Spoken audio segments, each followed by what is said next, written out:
Teman-teman sekalian yang dirahmati Allah Subhanahu wa taala, yang semoga selalu dijaga hatinya oleh Allah Subhanahu wa taala agar selalu thiqah billah, agar selalu percaya dan yakin kepada Allah Subhanahu wa taala. Karena kelemahan kita itu berawal saat kita mulai meragukan Allah. Dalam segala dinamika hidup, kita selalu butuh Allah. Kita butuh Allah ketika Allah kasih kita ujian. Bahkan tetap kita butuh Allah ketika Allah kasih kita nikmat. Kalau kita butuh Allah saat diuji, agar kesabaran kita terjaga. Karena orang yang tidak ditemani atau dibersamai oleh Allah Subhanahu wa taala ketika dia sedang diuji, maka dia akan mudah untuk berkeluh kesah, bahkan berputus asa. Kebersamaan Allah kepada dia saat dia diuji itu adalah Allah Subhanahu wa taala menghibur hatinya. Allah Subhanahu wa taala menenangkan hatinya.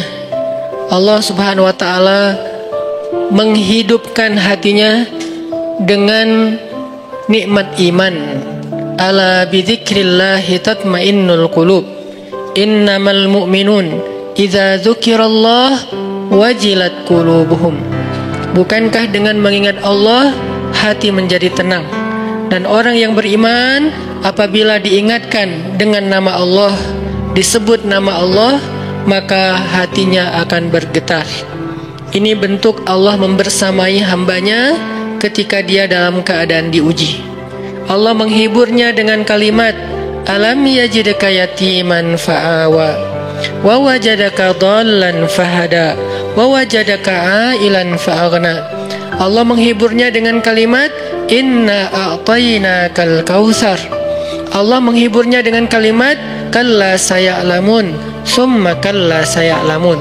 Allah menghiburnya dengan kalimat, la tahzan innallaha ma'ana. Ini adalah ketika Allah membersamai seorang hamba saat dia dalam keadaan diuji. Allah membersamai hamba juga ketika dia dalam keadaan diberi nikmat. Karena tanpa itu, maka seseorang akan jatuh justru kepada dosa-dosa karena dia mendapatkan banyak kenikmatan hidup.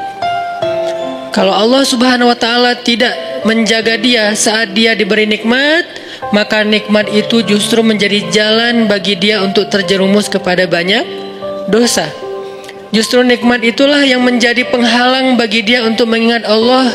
Karena dia sibuk menikmati hidupnya, akhirnya dia terhalang dari mengingat Allah tepat waktu.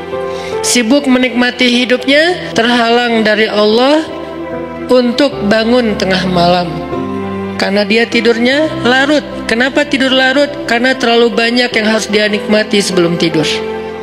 Dia bisa makan-makan, dia bisa jalan-jalan, dia bisa ngopi, dia bisa ketemu teman, dia bisa belanja. Bahkan dia nunggu midnight sale untuk bisa menghabiskan nikmat yang Allah kasih kepada dia. Sehingga akhirnya tidurnya terlalu larut, lalu dia tidak bisa bangun untuk menghadap Allah, curhat kepada Allah. Hal yang selama ini dia lakukan justru ketika dia diuji oleh Allah. Ketika diuji oleh Allah, mudah bagi dia bangkit tengah malam, curhat, sujud panjang, menangis dalam doa. Ketika Allah kasih nikmat, curhatnya hilang, malamnya lelap, sampai bahkan subuhnya juga kelewat. Ini kalau Allah nggak membersamai seorang hamba ketika dia diberi nikmat. Sehingga orang yang seperti ini, kalau dalam keadaan seperti ini terus-menerus dalam jangka waktu yang lama, nanti dia akan terjebak di dalam istidraj.